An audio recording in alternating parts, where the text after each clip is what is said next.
Good night, everyone.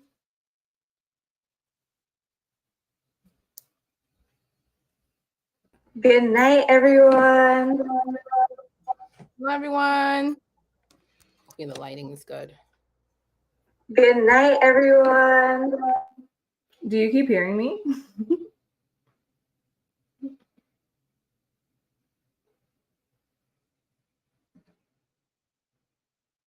Yeah, I hear you. It's just echo. It just repeats, but I don't know if you're repeating it. No. Good night, everyone. Hi. So happy to have you guys here.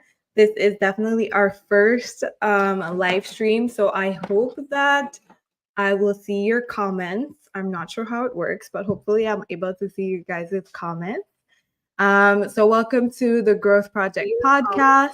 I'm not sure how it works, but hopefully it's repeating itself, so I don't know if it's something that we're so on. welcome to the Growth Project podcast. I'm not sure how it works, but hopefully it's repeating itself, so I don't know if it's something that we're so on. welcome to the Growth Project podcast. I'm not sure how it works, but hopefully it's repeating itself, so I don't know if it's something that we're so on. welcome to the Growth Project podcast. I'm not sure how it works, but hopefully it's repeating itself, so I don't know if it's something that we're so on. welcome to you hear that, right?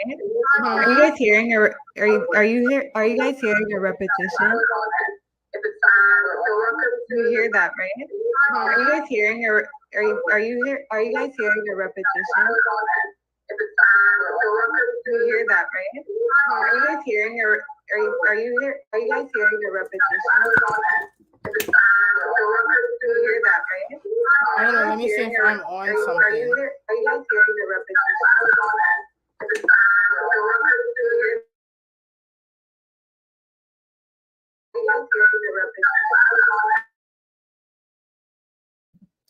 When I mute your mic, I don't think I hear anything. I'm not hearing anything playback.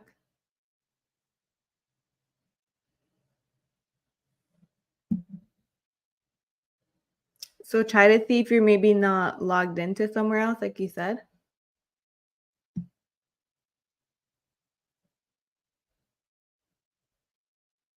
Okay, I see 8 people are here. Okay, so it's working. I don't know. I just can't see your guys' comments though. Can you guys let me know? Can you comment in the YouTube section? I want to see if it's gonna come up here. So I'm gonna unmute you again. Perfect. It was me. Okay. Good night. I think I can edit this out in the YouTube. So we're gonna start again. Hello, everyone. Welcome to the Growth Project podcast. Yes, I can finally see the comments. Umi, you're supposed to be able to see the comments on your end. Thank you guys for just being so patient with us, for just being here as we figure out these technological advances.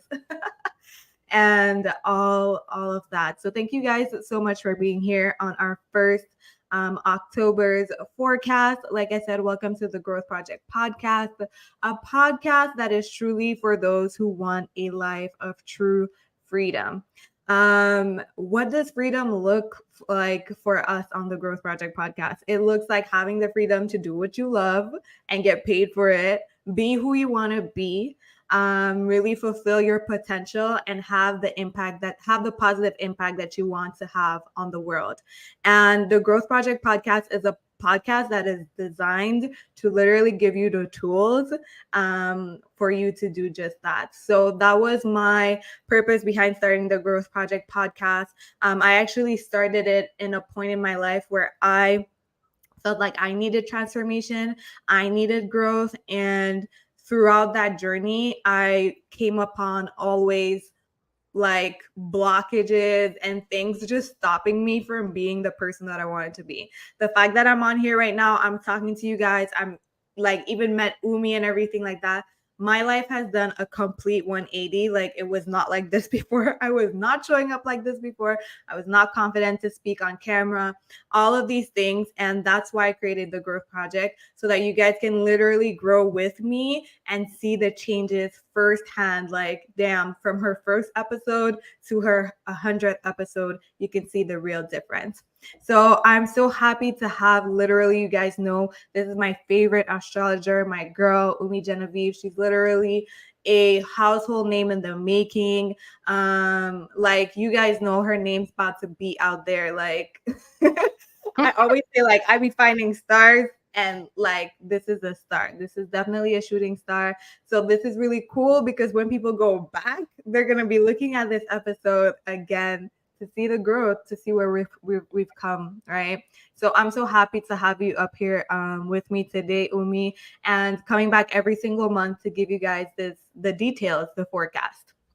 So yeah, before we even get into it, I'm gonna let you do your thing, Umi. Just say hi to the people.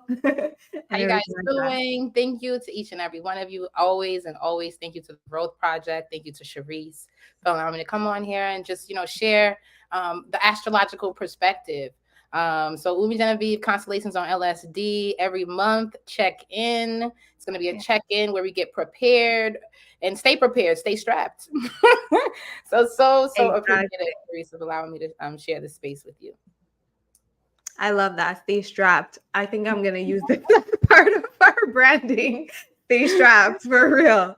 And that's part of it. That's part of it. We need a lot of things to grow. We need a lot of different types of knowledge to grow. And that's why I always try to blend astrology, because some people feel like just, being into self-development or being into growth is just very physical. But, there's a whole entire spiritual healing aspect to it as well. And I'm happy to have you on. So start us off by just giving us a general feel of October, because I feel like October, there's so much transit, there's so much going on. Do we feel like October is a big month? Yes.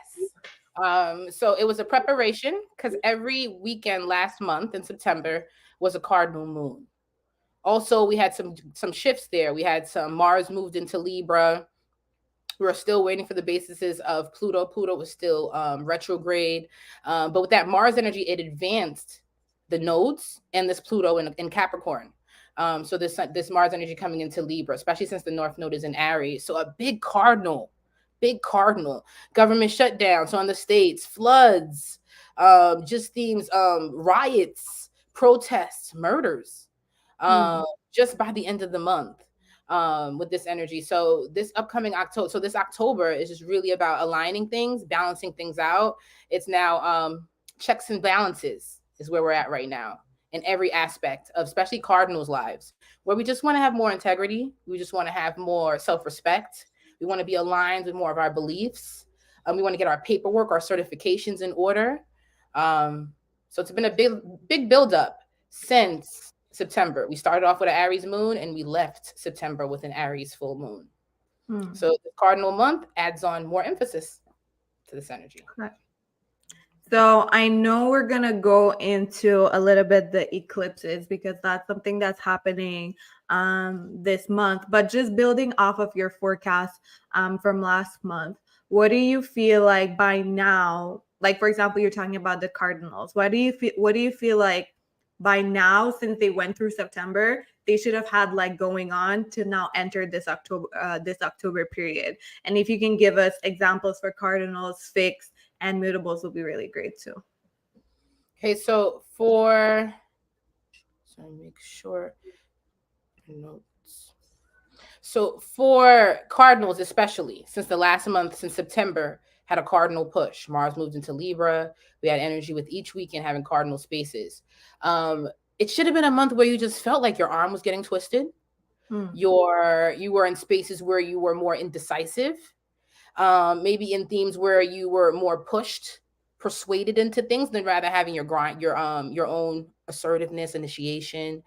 This was also checks and balances. So the cardinals are in court, getting certifications in order. So last month, September, was getting the baby steps, the details. This month, we actually have to make a choice. It's cardinal. It's a change of a season. We have to initiate. Okay. And if you did get your arm twisted and things of sort in those spaces, then this month is where you started, where you start those projects that you jumped into from September. Like us. Yeah. It's going to be important for cardinals because cardinals, it's their angular houses, 1st, 4th, 7th, 10th, where this energy is going to sit. For fixed energy, this is always going to sit in your, fixed is sitting on the top. Scorpio, we're coming into, it's going to be in your mutable houses.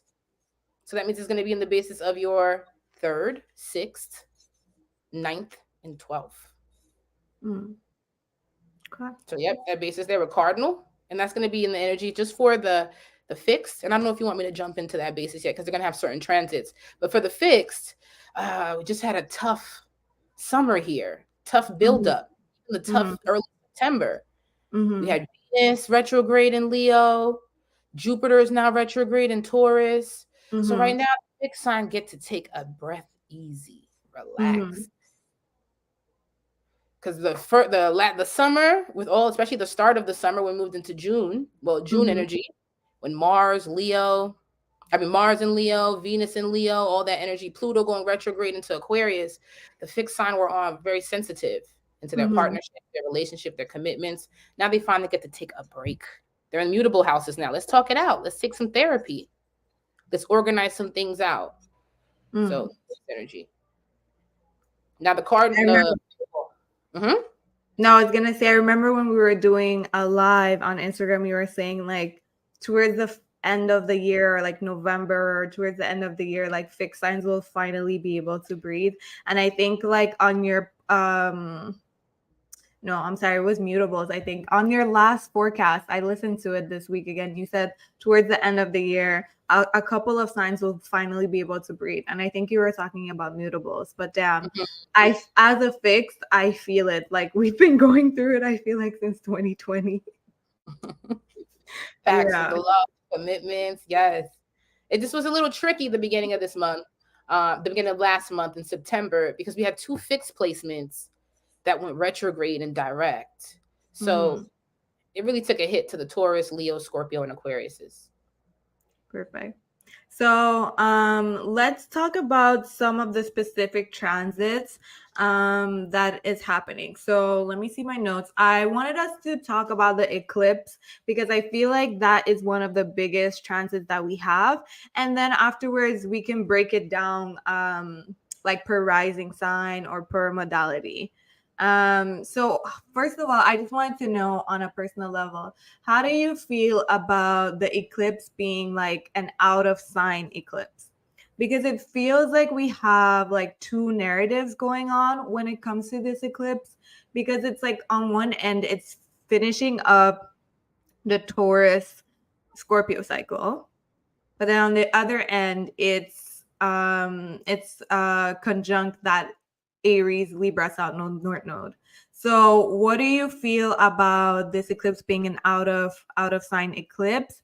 And what is the full either message behind it, or which narrative are we supposed to be going with, or like which direction? Like, because it's like usually when we have eclipse is this culmination, but I feel like there's like 2 things going on here, and it can be very confusing for some of us.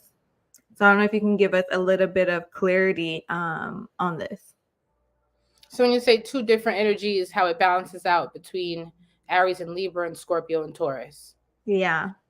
Now, just to center the 2 energies being connected to me versus we, me versus groups.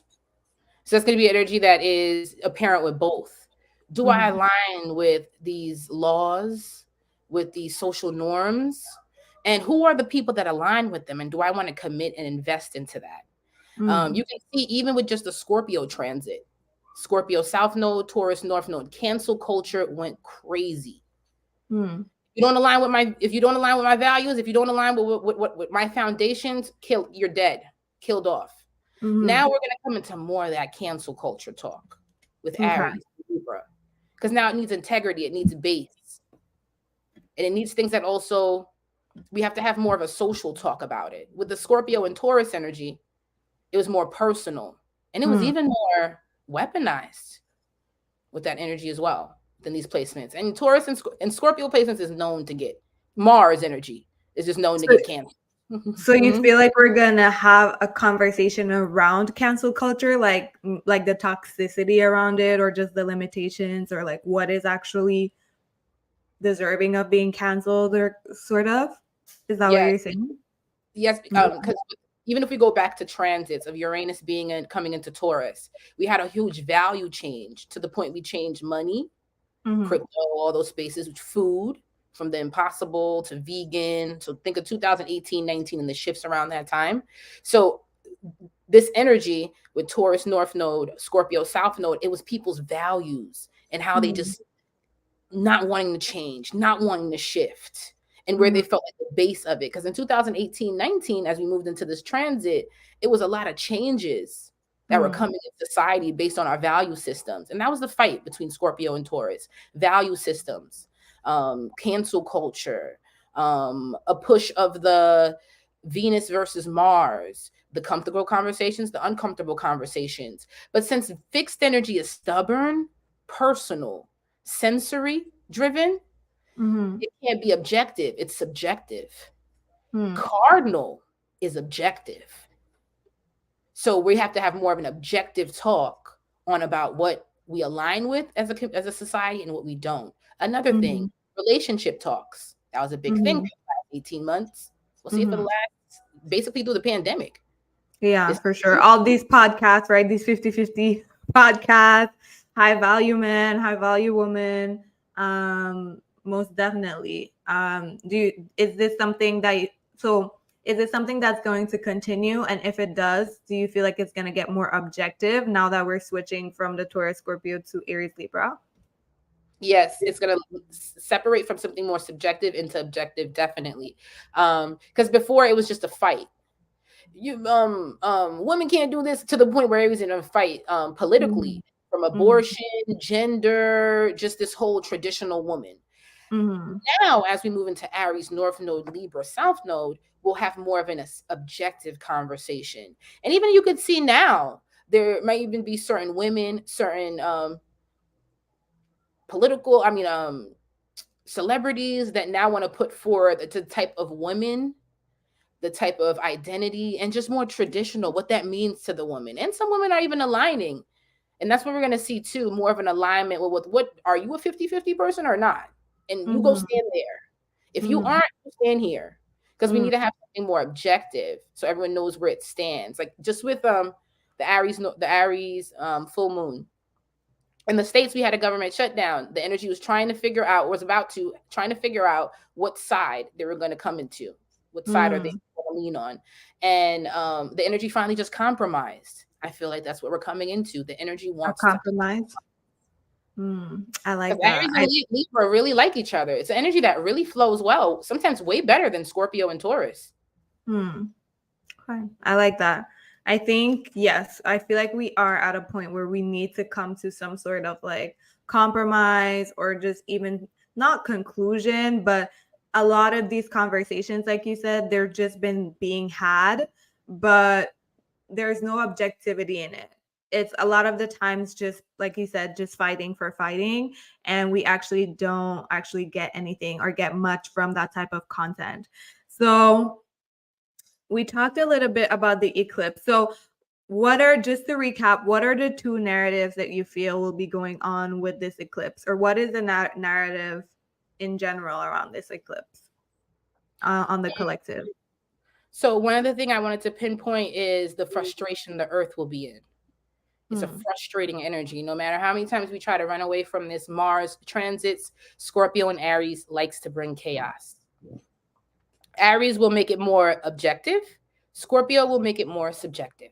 So when Scorpio transits aspect, it's more in the house fighting, couples fighting, family fighting, intimate settings that now become chaotic or need transformation.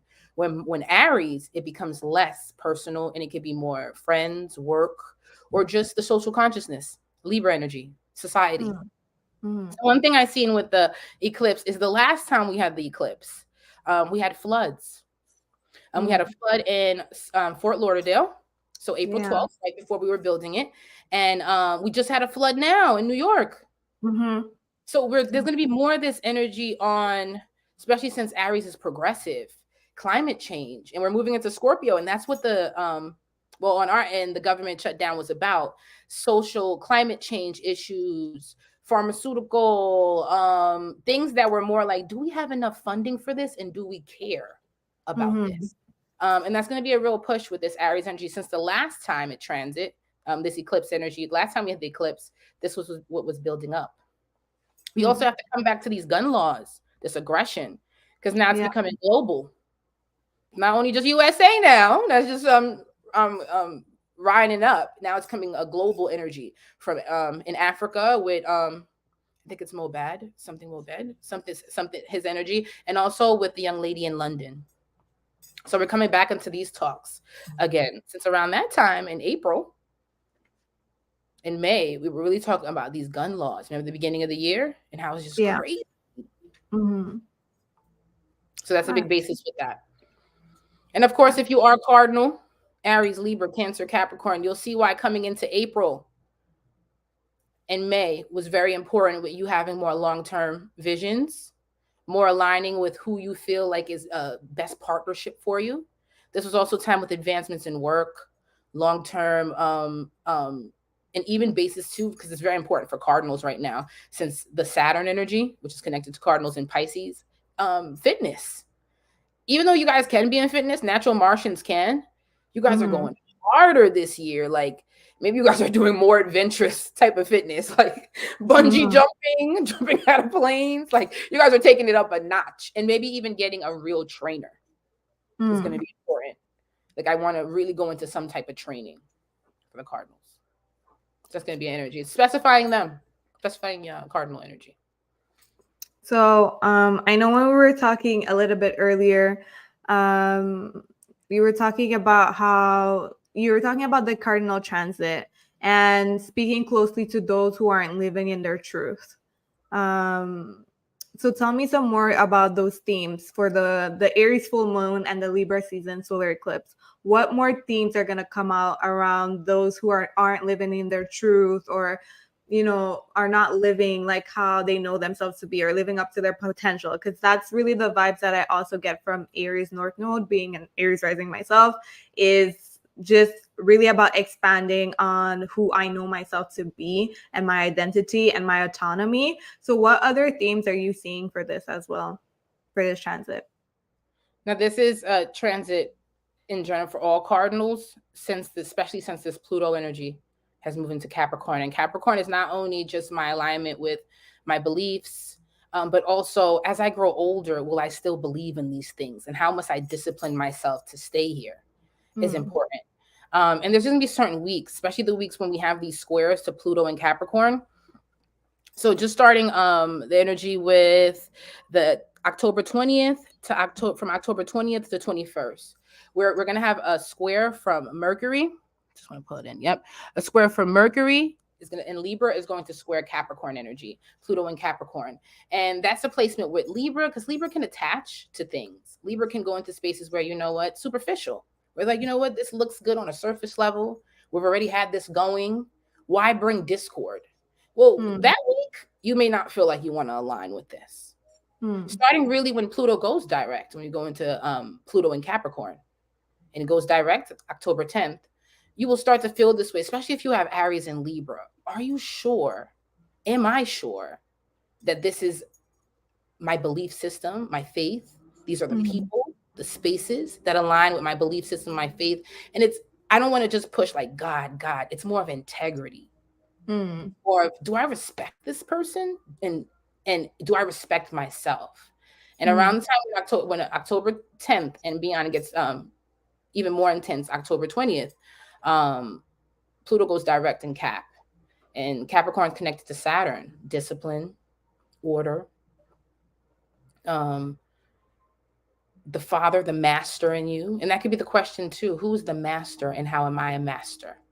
Because if you are a cardinal energy, Aries, Libra, Cancer, Capricorn, and you're in healing work, or you're in some sort of space where you can get like a higher certificate, become more validated, more seen, more decorated in your work, you're trying to do that right now. But it's also asking you, am I sure I'm ready to initiate and feel initiated in this way? Like personally for me, I progressed into Capricorn, Sun, Cancer, Moon, and this is a big initiation year for me. Just with even working with you, is letting me know that, Umi, you're doing this. Like, no turning back now. So I definitely feel that because I am also a progressed Cap. And I feel like when I started my podcast a little bit under 2 years ago, in the beginning it was very much like I started a podcast, like not that it wasn't serious, but I was just like, oh, it's my passion project, not really being full on totally like honest that no, this is the new direction of my life. And this is going to be part of what I'm going to use as my platform to spread my message. Like, no, I'm going to be coaching people, I'm going to be representing people. And now I'm at a period where, like you said, it's like not all or nothing, but it's like no turning back kind of period. And it's like, this is what you want to do. Why are you holding yourself back? Why are you pretending? Instead of just giving it your all. And I hope I can speak for a lot of cardinals who are in this position. And it's like, you have to decide what you want to give your all to.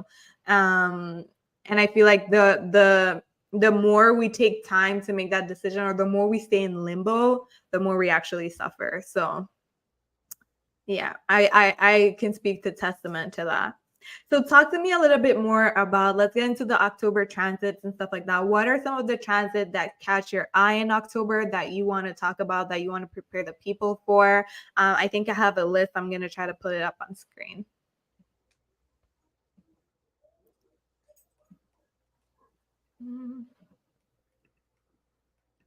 Perfect. Look at us figuring this out. yay.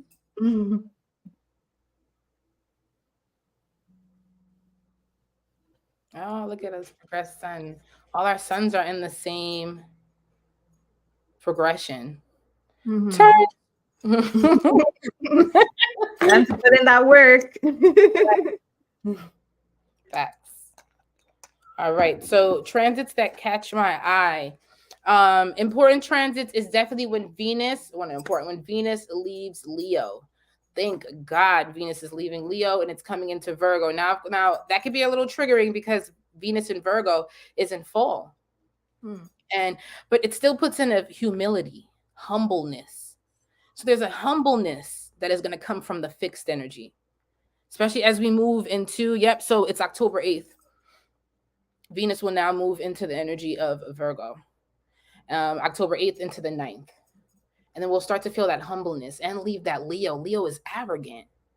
And in Venus energy, Venus already can be selfish, can already be hoarding. So in Leo energy, and that's why the fix could have felt this way throughout the summer, where non-negotiables, I do not want to share. I'm good. Like, no, I want this. I'm going to price it this way. I'm demanding this. Now we come into something more humble and things that, and since Virgo's energy is acts of service, that's what the fix are going to come into. The collective, but more important, the fix, since it was sitting on them. So acts of service, more, maybe the summer was more move. Now, excuse me, do you need help here? Also at the basis of, since Venus energy is about how we keep, what we find supportive, what we want to invest in. Since it does come into fall, what is falling? What must we let go? What have we become out of touch with when it comes into our support systems, our love life, our creativity? So the energy comes more into consciousness. So that's a transit. Also, I'm a Scorpio sun. So when the sun moves into Scorpio energy, very important, because we're also having this the full moon energy coming into Scorpio and Taurus as well. So that's a big energy, and it comes back to fix. So right now we're just having a breather period, but the energy comes back into fixed placements, and that's the energy of more of the cuffing season, more of the intimate season, more of who are we going to buy gifts for, who's coming to holiday dinner, holiday celebration. That's an important transit as well, because as we move from a space that was more objective, my apologies, it goes into something more subjective as we move into the later parts of the month. Another basis too that's important is Pluto goes direct. That is very important, because that means a lot of the things that went dormant this summer that just completely stopped talking about comes back up. Also, this takes just a break and a weight off the Capricorn and Cancer's backs. Let it be in solar return. Let it be in progression. Let it be a natal chart. It could have been all work, no play, all summer, where didn't even give you a chance. Cardinals, specifically these placements, to really take a breath, to really take in your emotions and how you feel supported, how you just feel. Finally, this energy allows you to open that up. And also this placement is going to open up more of the talks of climate change again, and just the things where, do we even have funding for this? And do we even want to fund these themes? And if you're a cardinal, it's a money week, resource week, starting October 10th.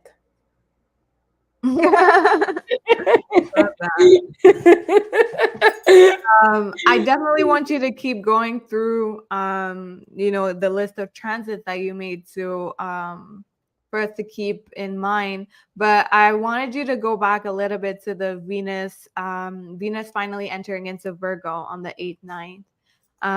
You talked about, I know we were talking a little bit earlier about relationships. So how will that shift? Because Venus has been in Leo for months, and it's been having us rework a lot of our ideas, like you said, even around sharing and relationships, romantic relationships and others. But how will it now ingressing into Virgo? What is going to be the effect on that? So in terms of our relationships. Just have some notes. All right. So Venus finally leaves Leo and goes into Virgo, because of course it's going to give the sensitivity to the fixed signs. So Taurus, Leo, Scorpio, Aqua. And like I was saying before, it's going to give it that break. But since it is mutable, and mutable energies, they're talkers, they're writers, they're speakers, they're energies that want to get in the information, get the tools, the books, the self-help themes, therapy. So that's what the fixed are going to come into. That's why it takes more of a move and more of, excuse me, can we talk about this? And this is what this energy wants to come into, more of a humility. Virgo is fixed. Leo would have been like, since I can't identify with this space, I denounce it. Virgo is like, you know what? Let's see if they build a habit in this space. Leo may not have had that tolerance. It's fire. Virgo brings in tolerance. So that's going to be another thing too with fixed signs, and just the collective that becomes more of a tolerance. And maybe you could look at it in a manipulative way. We are coming into holiday season where people get a little bit more lonelier. People get a little bit more open. People get a little bit more naive. So that energy comes into that too, as we move into that space. Now, blowouts and real conversations were necessary, especially in the beginning. We had a Mercury retrograde, Jupiter retrograde, just the energies that are about conversation. And Mercury was retrograde since August 23rd, and Jupiter went retrograde September 4th. So 2 of those spaces. Now with Venus coming here, it helps it out. Plus Mercury went direct. Helps it out, puts in more of those themes, more of it's a therapeutic time. It's to get more level-headed. That basis there. What about when, because I know when Venus enters Virgo, she's going to directly do an opposition to Saturn. How does that tie in the whole relationship narrative that we're going through? I think it's even going to sextile maybe Mars and Scorpio 2 out of like 3 to 4 days after. It makes me think of what we were speaking about before with the fated loves, the ones that really want to ride it out, ride it through, and what they're now willing to work on. Talk about that basis there. Because even though it's opposing Saturn, it's still mutable. Now, if it was fixed or cardinal, then we'll have a little bit more of these stubborn and more yes or no, I can and I can't. Mutable, which is what mutable is known for, they change their mind a little easily. They're more open-minded. They might even forget.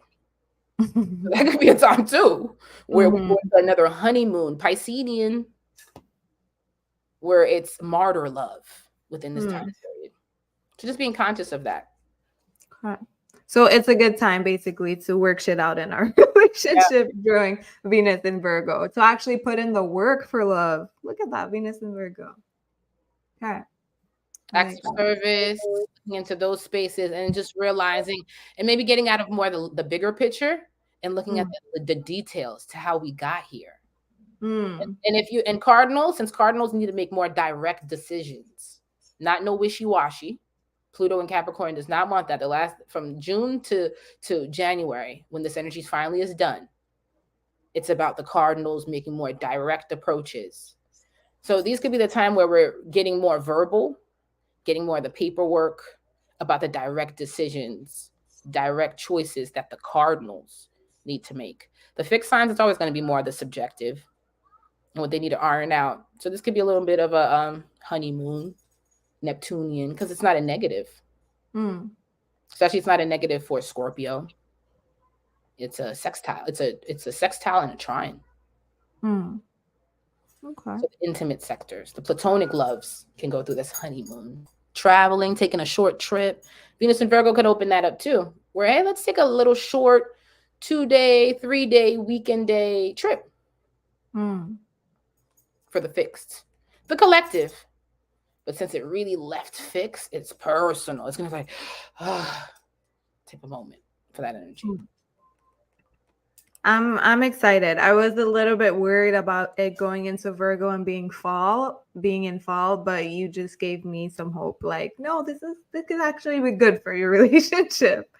So that's good. So give us by the way, for anyone who's looking at this in the future or the replay, definitely let us know if you the replay. If you guys end up going on trips, if you guys end up doing those type of things. I don't know if I'm still here. Yes, I am. Okay. If you guys end up going on trips this type of weekend and everything like that, definitely put it in the chat. So Umi, I will let you do the full October breakdown for us. You let me know how you want to do it. If you want to do it by sign, if you want to go through the list, but I just want to make sure that you have the opportunity to get the people help the people strap up for this month. So I'm gonna fully let you take it away when it comes to October forecast 2023. All right. I'm taking my water break. So first things first, I wanted to just make sure everyone knows where the sun in Libra is transiting in their chart based on their ascendant sign. So Aries is going to be in your 7th house. Taurus is going to be in your 6th house. Gemini, your 5th house. Cancer, your 4th house. Leo, your 3rd house. Virgo, your 2nd house. Libra, your 1st house. Scorpio, your 12th house. Sag, 11th. Capricorn, 10th. Aquarius, 9th. And Pisces, 8th. This energy will be sitting in your house. Yep, that base is there. So check to see, especially on just a month level, a Libra season level, what is this? What is the sun shining on in my world, in my natal chart? I'm a Leo rising, so it's in my 3rd house. I'm a Venus in Libra. So this is a basis where it's contracts, a lot more lives, and a class. I have a class coming up. 3rd house. Also, since it is a cardinal energy, what are you doing for the first time in this house? Cardinal energy starts seasons. They initiate things. What are you initiating this month, this season that is associated with this house?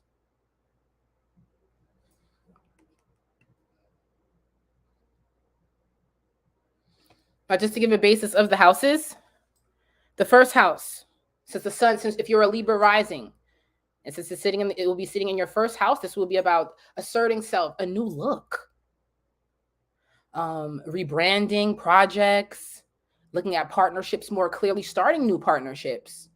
We want to start things, and we want to start them based on our identity. I am. We're also doing a lot of tunnel vision. If it's in your 2nd house,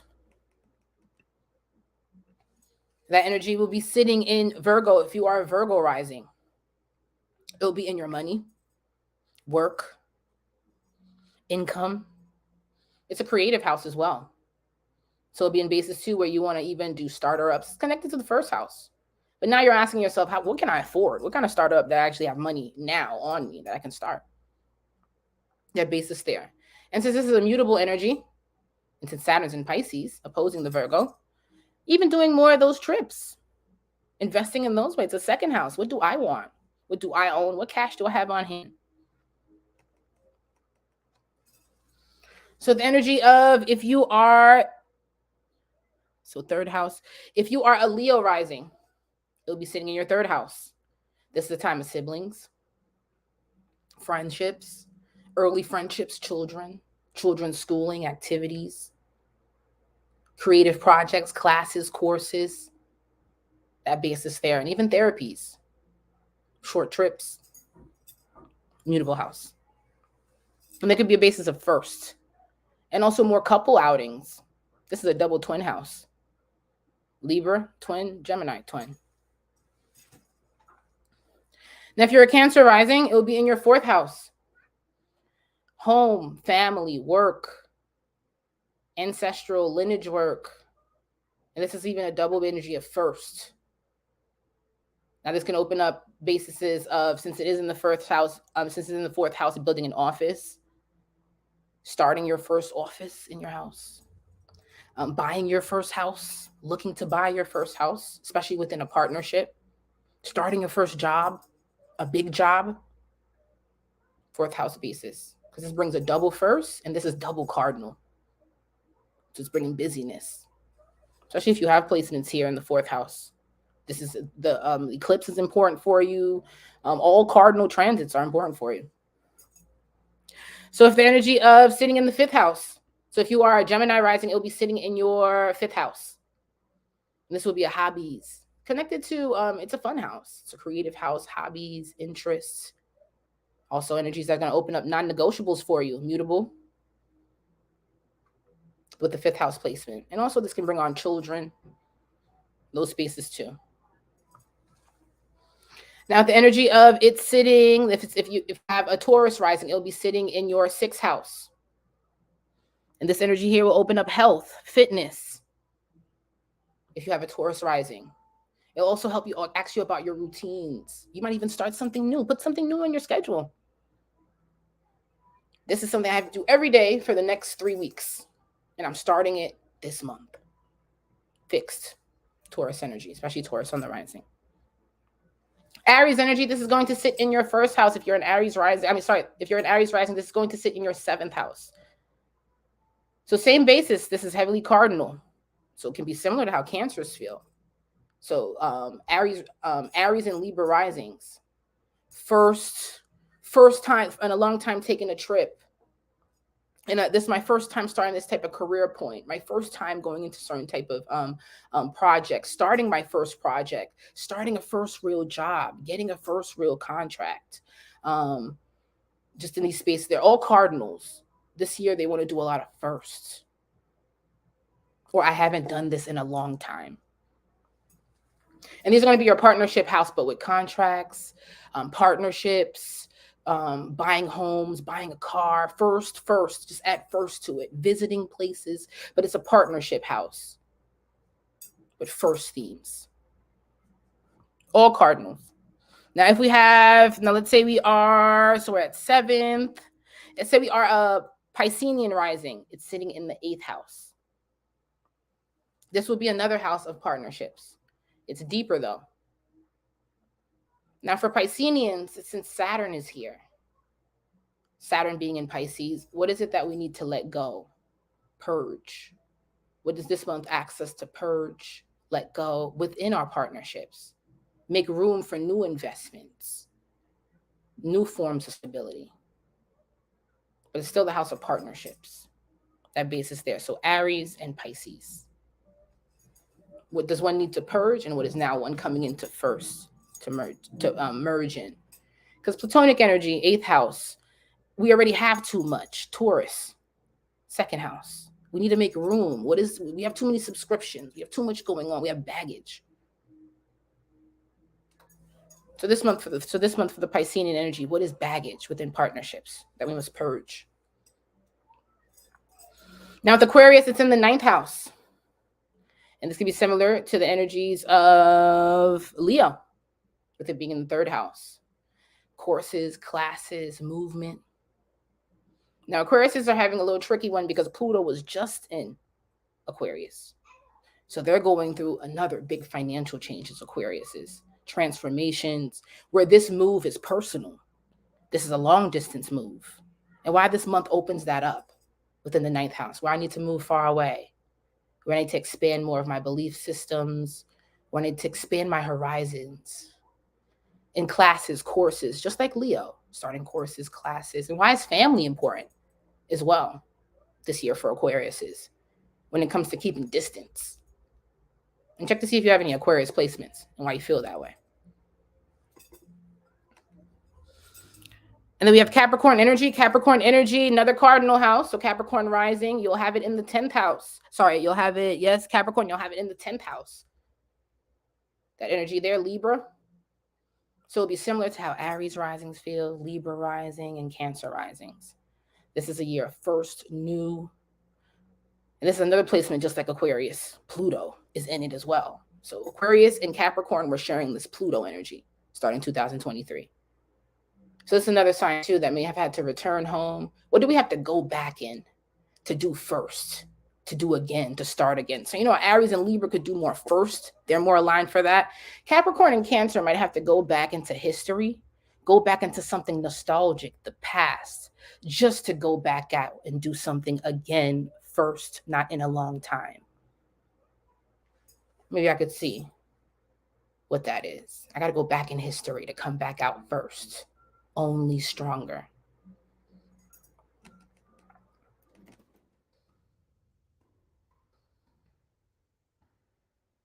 And then just wanted to make sure I was watching my notes. Then we have Sagittarius energy. Sagittarius energy is in the 11th house. Sagittarius rising, Libra would be in your 11th house. So 11th house of groups, friends, that base. And this is a sextile, air and fire. So Sagittarius placements, we're looking at our group, really looking at our tribe. This is a tribe building time, Sag. Since it is Aquarius, 11th house, right? And it's Saturn. This is a time where Sagittarius could be feeling like they're coming more into real diversity. They're meeting different backgrounds. They're coming into spaces where they're not afraid to come into different cultures. Because the 11th house, and with it being Libra, the transiting planet, opens up Saturn. Where do you feel like you're an oddball out? Or you've never really been in this world before, this type of community. And now you're in it. You're in a community. And it's opening up diversity, curiosity. So those spaces there. And then with Scorpio energy, this is sitting in your 12th house. Scorpio risings. And this is endings. This all water houses are death houses. 4th, 8th, 12th. They're all houses where we are coming into history, past, endings, to come into the future, to come into something new. Ending houses. So Scorpio risings, Libra is in your 12th house. Endings, transformations. This is a theme where what habits do we need to kill off? Or what, especially with Piscean, 12th house, what illusion do we have in this love, in this relationship that is just not real? And that's for Taurus and Scorpio risings. What illusion do we have, or what habits do we have that we're not talking about? Elephants in the room? What ideals or projections are we putting on each other? Why do we need to make this more concrete and build better, more realistic habits with one another? Make sense? Good? How you feeling? I got into the groove real quick. I just want to make sure everyone's here. Yep.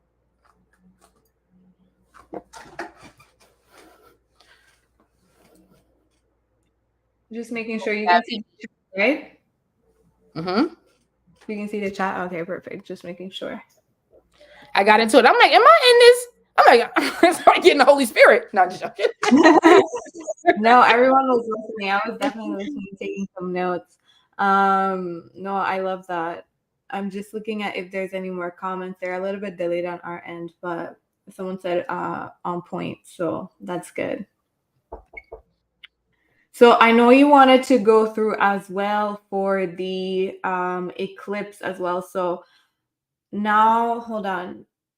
So let's talk a little bit about the second half, right, of October. So I know we talked a lot about Libra season, but towards the second half of October, We're going to have Scorpio season. Mercury's going to go into Scorpio.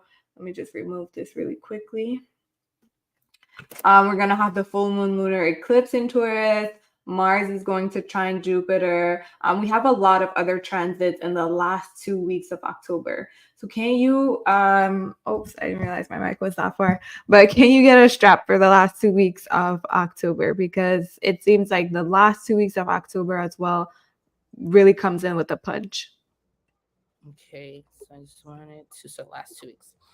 Okay, so just starting with October 22nd to October 24th, Sun and Mercury moves into Scorpio.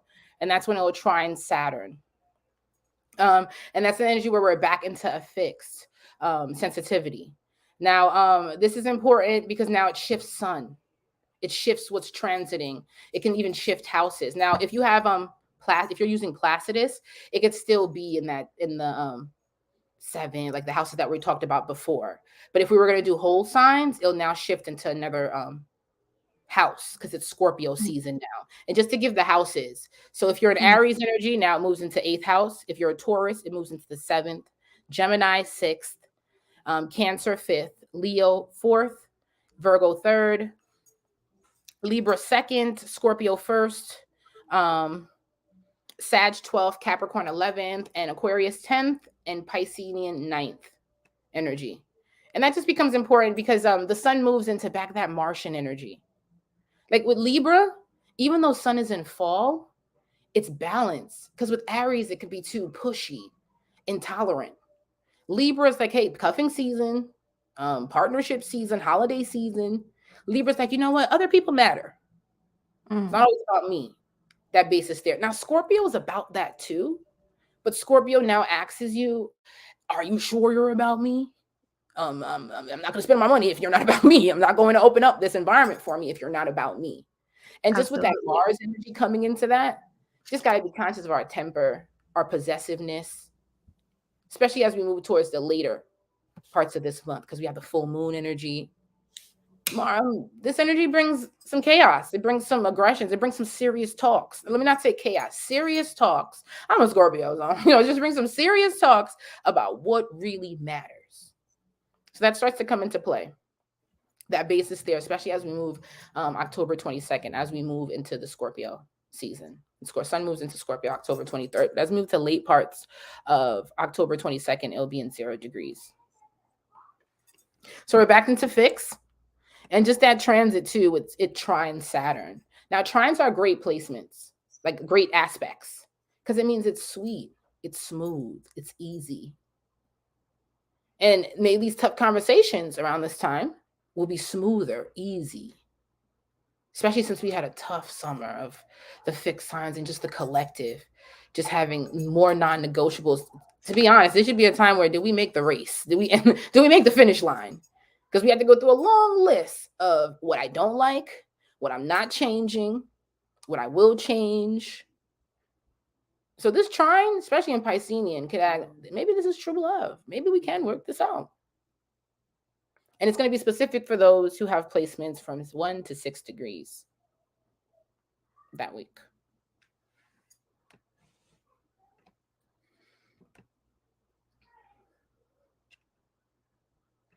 Also, as we move into, just give the basis. So just looking at my notes. October 28th, the full lunar eclipse in Taurus. Now, we have a big push here because we have Mars in Scorpio and we have Mercury in Scorpio. So Mercury energy is fast moving. Mercury energy is even in spaces spontaneous. Not always, and yes, it's not always well thought out. Sometimes it can even be sporadic in certain themes where it just says things and blurts things out. Scorpio does not understand that. Scorpio wants something. Scorpio investigates, pinpoints, so it could use it as a debt against you. So around the end of the month, being conscious of that, of where I'm grudge holding, where I need to stop grudge holding, hoarding things, and where I don't always need to make things so investigative. That basis there. Now, Mercury, even in positive signs, is travel, connected to Mercury retrograde, which is about changes of travel, traffic, all those spaces there. So this could be a time, since Scorpio is connected to Taurus, luxurious, expensive, investing, where you want to take one of those trips. You want to start planning them. So around as we come into later this month, into next month, this could be a time where fixed energies, but even for the collective, I want to take a trip that is maybe 2 weeks long. I don't care about the price tag. I just want to take this trip. So that kind of basis there. So financial talks as well. Mars is home in Scorpio, but Mars is also a placement that is impulsive, and Scorpio's water. So take your time with planning this. Take your time with these conversations, with these depths, but especially with planning, because Mercury wants you to plan. So take your time, maybe even to give yourself little payment plans to this trip. So that's going to be the basis too around this time with Mercury. Since Mercury asks you, what are you doing now? What do you want to plan now? And since it has Taurus, and Taurus is retrograde, Jupiter's retrograde in Taurus, we don't want to bite more than we can chew, want more than we can afford, ask more than we give.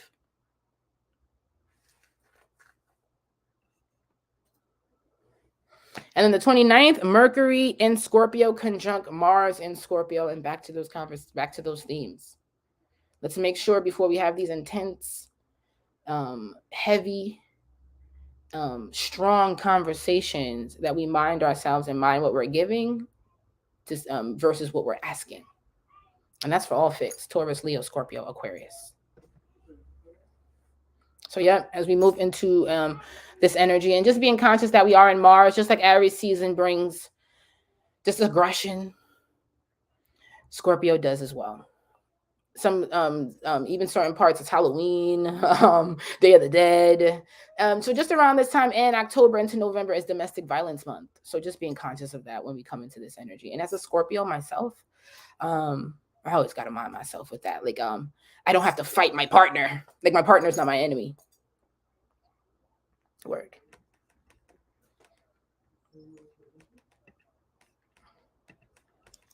We have a question here. I'm going to pull it up on screen. Maybe you can give a little insight to it. Insights? To the questions? Sorry. Yeah, to the question. So someone said, even though Mars is typically malefic, would Mars in our second house be good since he rules Scorpio? Yes. Now, Mars in Scorpio is more sly, emotional, subjective. So those spaces, but it's still home here. Mars and Aries just does a little bit better because Mars is home here. It's known, like Scorpio will be connected more to Pluto, because Aries just wants to confront, which is what Mars wants to do. We want to confront an issue. Scorpio doesn't always confront. It has to first investigate. It has to first be like, hold on, let me go run back, get my paperwork, my spaces, and then come here. So with Mars being in the second house, it's going to ask you back to those themes. What do I have in subscriptions? What I have overly invested in? What do I need to make room in the second house? Also, this is a great placement to want to create. So that could be a theme too. What do I need to stop buying so I could buy more of these tools so I can start creating again? Second house. Maybe you've done some Scorpio work. You've found new ingredients, new tools. You've gotten a stepper deep into your occultic work, into your creative work, that now you want to go into the second house and build this again. Compose this differently. Second house. And these are relationship placements too. So my value systems, what do I want to share and not share? My inner resources with an energy that's asking me how I share it within my shared resources, inner versus shared. This is that kind of placement. But second house is more of our own creativity, what we own, our own bank accounts. So this can just open this up as well. Scorpio, positive. Second house, I want to open up a checking account. Maybe I want to get a CD. Maybe I want to get into certain type of stocks. I want to make my second house, everything I own, become something more multiple streams, shared. Maybe I need guidance with it, Mars being there too. Maybe I need an instructor, guidance. Maybe I need a specialist, Mars. What are you trying to do, Lotus? Anything like that makes sense? What are you trying to do with your second house?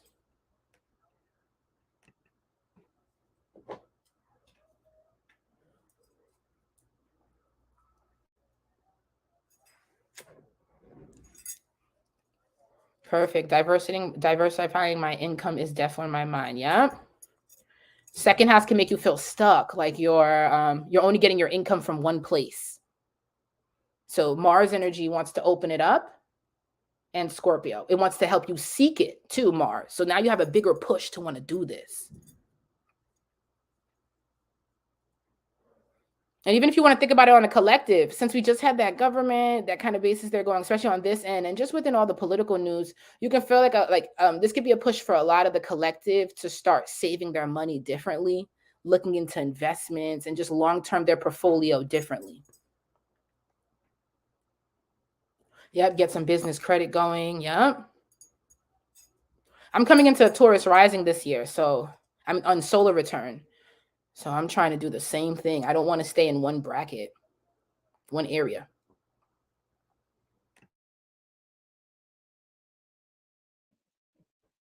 If anyone else has other questions, this will be the time to ask. As we're coming up to our 1 hour mark. So ask some questions in the chat. Umi, since you talked a little bit about the last 2 weeks of October, what about the political climate of that time? I just wanted to touch on that, maybe and even end on that. Since you were talking earlier about just certain conversations coming back, and even with the current shutdown of the government, what would you have to say about the political climate towards the end of the month? Just adding on to just Scorpio and how Lotus attached it to diversifying my income. Diversifying my portfolio. I already have business credit. I already have a business account, but I want to get business credit going. That's going to be the collective politically. They're going to be really pushing what they're going to take the tax dollars for. People are really becoming focused on that, especially with the climate, people's homes getting destroyed, the weather changing, the wildfires, all these spaces. We're now going to look to see what the market is, because even with just in the news in here, they were fighting over government funding, what they really wanted to fund.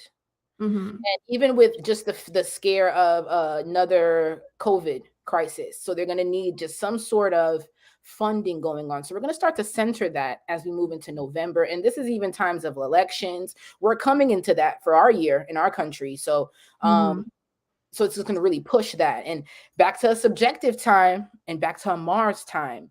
So it's just Mars does bring activists, advocates, marches, and this energy can start to bring that in some capacity where it wants to now advocate, especially the funding. We're also coming back into Platonic energy, so reproductive health. We went quiet on that when it came to gender laws and reproductive laws. So that's a basis that's coming again, those talks.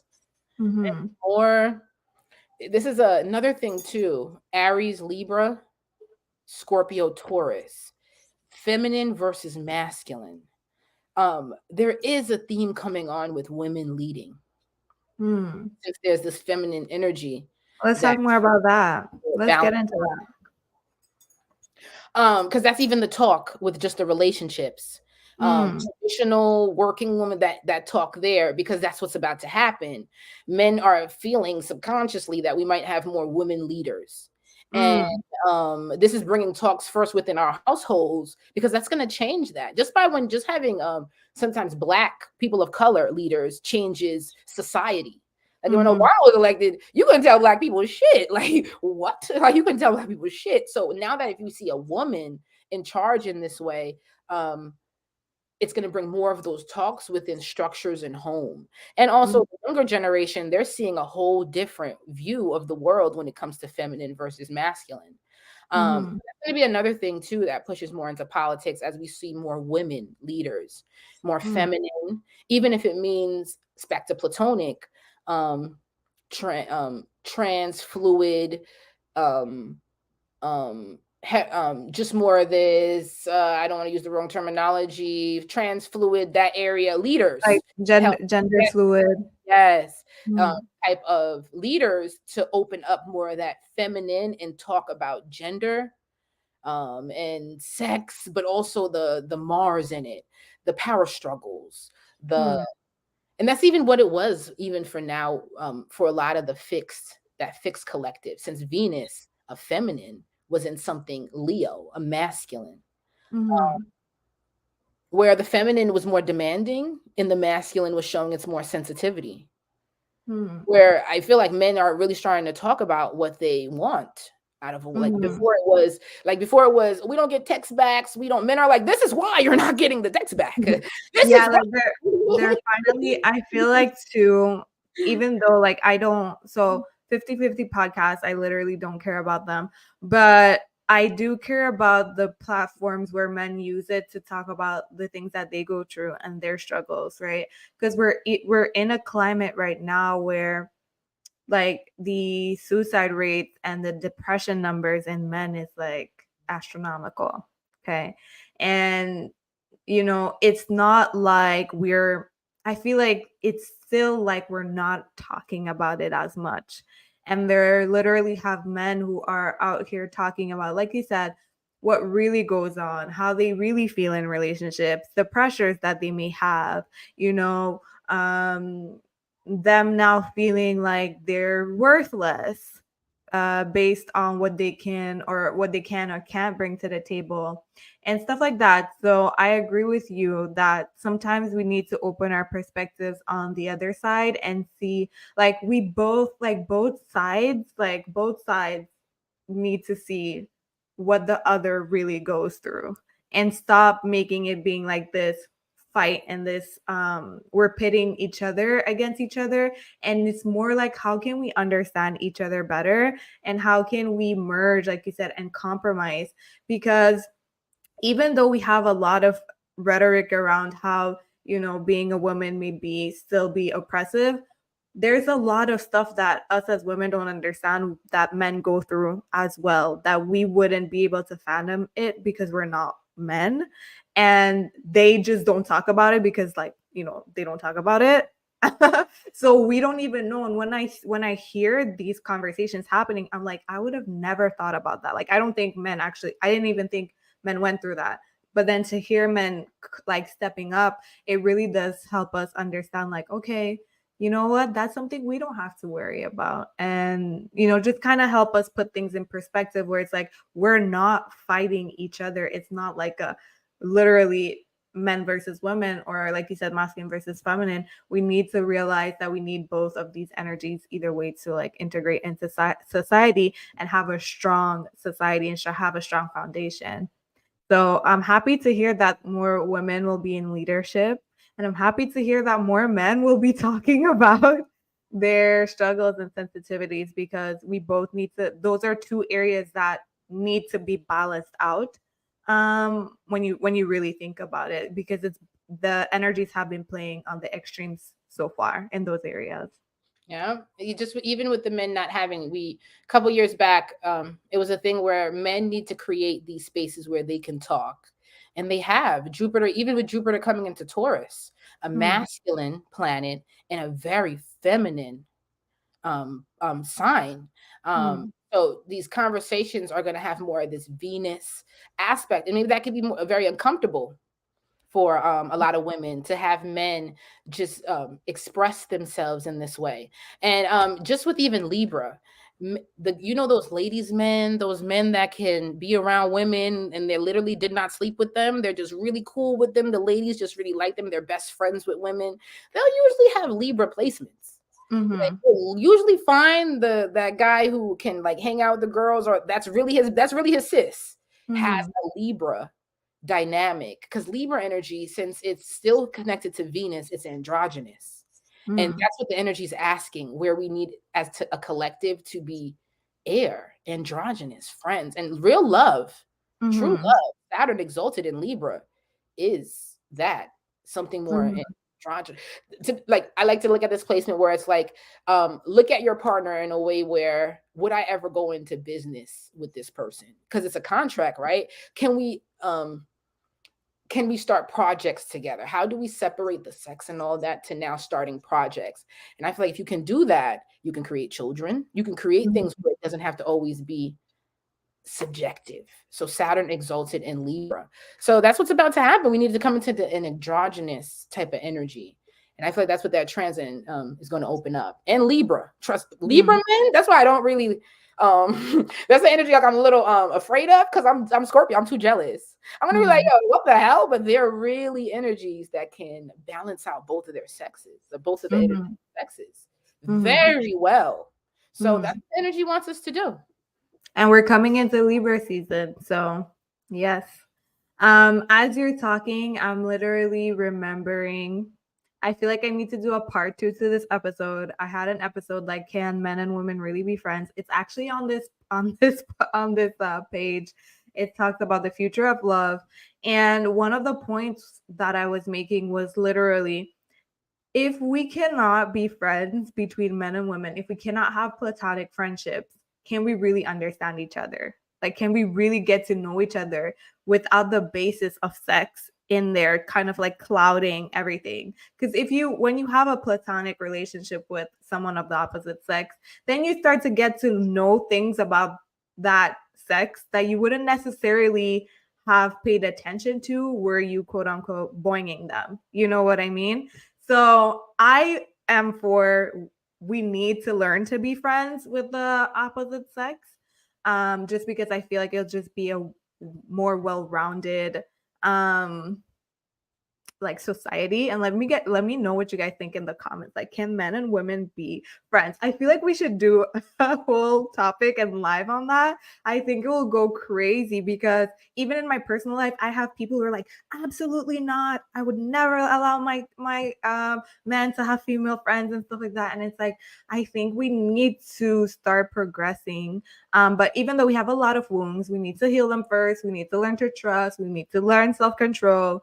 But hopefully we can get to that point, because I do believe that once we start having more platonic relationships, then we will have a better understanding truly of what both men and women truly go through on the planet, and we can have advocates of the opposite sex for the opposite sex. You know what I mean? Instead of it always being women fighting for women and men fighting for men, then it will be like, no, women actually need this from a man, and a woman saying, no, men actually need this, because they're coming from a space where it's like, okay, it's not just my lover, but my friend, my father, my this, I've seen it. So I absolutely think that, as you were talking, that kind of came back to me. I think we need to do a part 2 to that episode, because I'm excited for that. I'm excited for these 18 months, to be really honest, with this transit, with the South Node and the North Node. I'm truly excited, and I hope to see a big change in the collective when it comes to our values, when it comes to our relationships, when it comes to even the I am in relationships. We didn't touch on this, but sometimes even moving away from codependency and just being so like everything is about our partner in a way, or just like, I wouldn't even be surprised if we see more talks coming about like polygamy for some reason. Like, that just came in my mind. Yeah. Especially with Pluto and Aquarius, a sexual placement, transformative, just what is my depths coming into Aquarius. Now in the States, Valentine's Day season is during Aquarius season. So it's it's naturally a platonic love. Naturally. Yeah, that just came up as we were speaking. I was like, we may have some more conversation just around that. And like you said, women being more in leadership. So maybe just reworking how we do motherhood as well. I can see some themes of that coming. Like, yes, being a mom is so important, and we need spaces, and we need laws, and we need things to protect motherhood. And the fact that, we need, maybe we'll have some more conversation around the parental leave or something like that, because that's something that's in a lot of countries is not pretty non-existent, especially in the States. you guys have like one of the worst systems for that. So maybe more conversation around what it is truly being like in motherhood, and if we should get some type of compensation for that. Facts. A traditional woman, like, you know, they got to be able to stay home. Facts. I Mm-hmm. also want to center two things too. One, fire women and air women are going to lead this movement. The Mm-hmm. North Node in Taurus and Scorpio wanted, how I'm seeing, so this whole idea, right, that the feminine collective work on their reproductive health, their desire. One thing I was like, even connecting to this transit is women talking about men finding their clit, sex toys, men just in spaces of, are you even pleasing us as women? We also wanted to talk about our reproductive health and just that energy on, do we even like it down there as a woman, and just talks around there. So I feel like this North Node and South Node in Scorpio wanted us as a woman to stand up, the feminine collective, fight, demand, and take care of this area. Now, and the feminine ladies did that. So the last 18 months, Yoni Steam, the love gurus, the energies that were just centering more on how do you get your sexy, how do you build your soft girl era was big. Now, this transit is going to be for the fire and the air women to take control. To be like, hey guys, because fire and air women don't, many times, if they're well aspected, don't really have daddy issues. Fire and air women are known to be daddy's girls. And many times in their life, Absolutely. I don't know. I don't really associate with that. Another thing is fire and air women usually have best friends who are guys. Like they have bros, they could hang out, buddies. And we do. Absolutely. I can absolutely attest to that.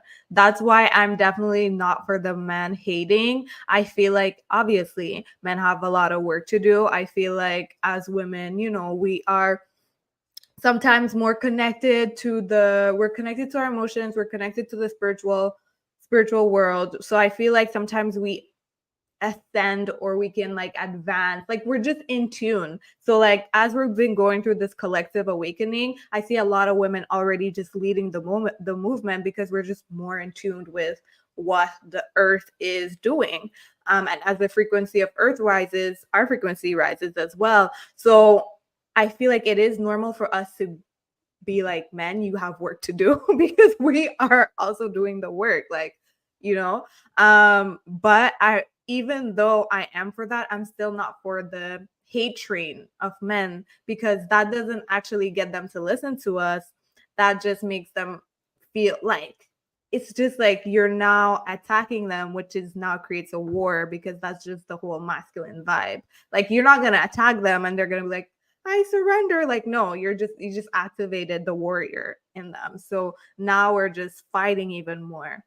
So, but when you said like fire woman, this is fire woman and air woman time, absolutely, because I've had good male figures in my life, and I've had, you know, obviously men, Caribbean men who run around and stuff like that. But I've had good figures, and I'm really grateful for them, because I don't see men like all the same, and I've been able to attract some really good quality men in my life, I feel, because I have that mindset. So I think that would be a really interesting and important conversation to have. Fire women usually have that in their partners too. So fire and air women usually have a partner who's like, yes, babe, go ahead, like live your life, especially if it's a long term and it works. So that's why fire women and air women are going to take charge, and they're going to be like, hey ladies, since we got our sacral chakra together and we've figured out how our desires and what we don't want, our non-negotiables, we got our soft girl era back. It's time to get to work, because we want these positions, right? We want to take this leadership, we want to change the narrative. And they're going to take that, and they're going to also show the men supporting them.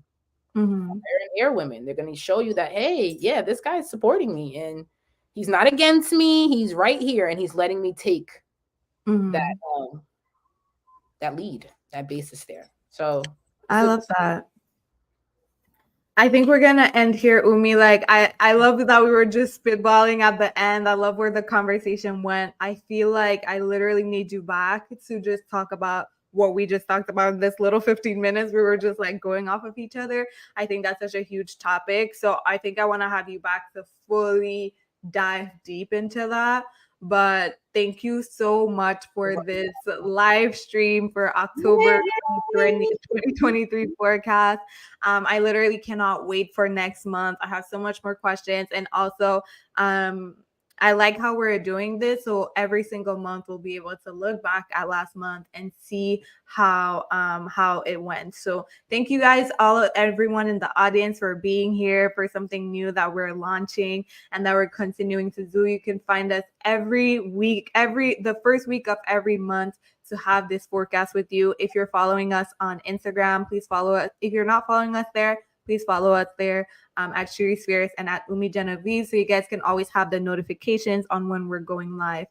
We do Astro Thursdays every Thursday on Instagram, and we're just introducing this on YouTube now. So thank you guys so much for coming in, showing out, asking your questions, and being here with us. We will definitely see you next month. Thank you, Umi. I appreciate you so much. Girl, I freaking love you. We did that. I love you. Mwah. Bye, guys. Bye, guys.